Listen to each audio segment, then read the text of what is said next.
Welcome back, everyone. I am so pumped you're here today because we are tackling a massive, absolutely crucial topic. This is part 72 of our 100-part CPC exam series, and we are diving deep into the ICD-10-CM guidelines for injury, poisoning, adverse effects, and external causes. Real quick, before we get started, make sure to like, share, and subscribe to Decode Healthcare with Harshal. All right, let's get right into it. Here is our blueprint for today's explainer. We'll start with an overview of injuries and causes, then hit trauma and septh characters, coding burns and corrosions, the drugs and chemicals masterclass, external causes of morbidity, and finally, your Part 72 cheat sheet. Okay, Section 1, Overview of Injuries and Causes.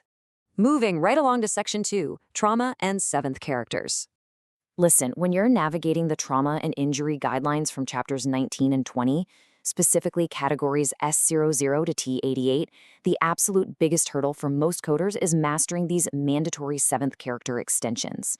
A is for the initial encounter, think active treatment. D covers the subsequent encounter, for routine care during the healing and recovery phase. And S is for sequela, which is basically a late complication resulting directly from a completely healed injury.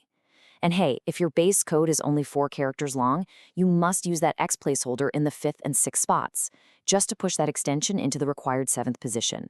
Seriously, never skip those placeholders. Now, what happens when you're coding multiple injuries? Well, sequencing is literally everything here. For the CPC exam, you've got to memorize this absolute rule. Always sequence the most severe or life-threatening injury first. For example, if a patient comes in with a severe displaced fracture of the femur and a tiny superficial scratch on their arm, that life-threatening fracture dictates your primary code for sure, and then you follow it up with the minor wounds. All right, Section 3, Coding Burns and Corrosions. As we move into the rules for tissue damage, the very first thing you must do is draw a strict line between thermal or friction burns and chemical corrosions. They are categorized into completely different code blocks based entirely on the source of the damage.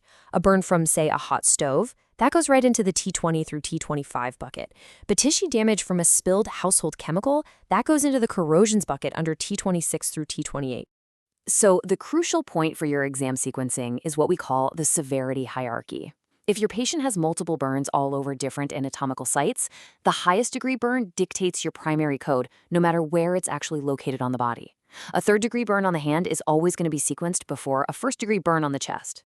And to figure out that clinical severity, you're going to use the famous rule of 9s from codes T31 and T32.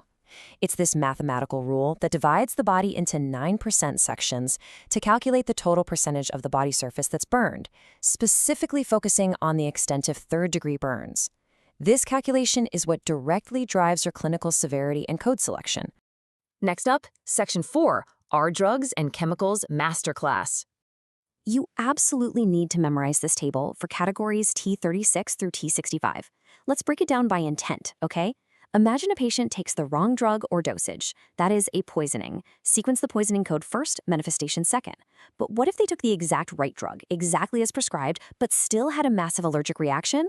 That's an adverse effect. Here the rules totally flip. You sequence the manifestation first, then the adverse effect T code.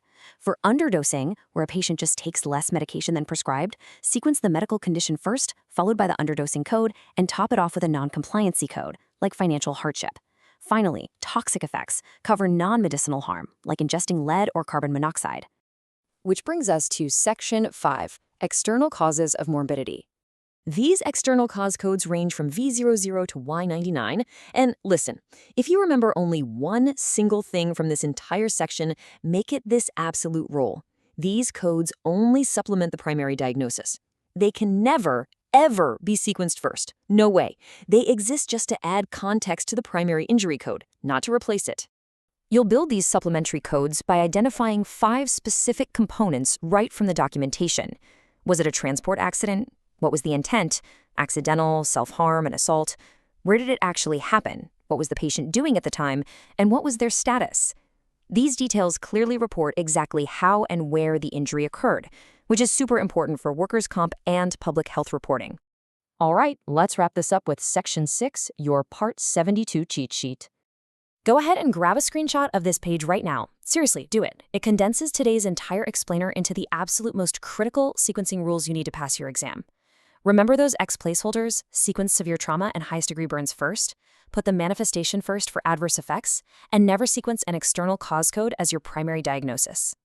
So you now know how to code the most complex traumas, burns, and poisonings out there. But what happens when you need to code an encounter for a completely healthy patient? Think about routine screenings, immunizations, or even social determinants of health. That is exactly what we are covering next time in Part 73, where we decode Z-codes and outpatient guidelines. But before you go, I want you to ask yourself, if a patient's life-saving care depends on the exact story your codes tell, can you afford to miss a single seventh character? Keep studying, trust the process, and I'll see you in the next explainer.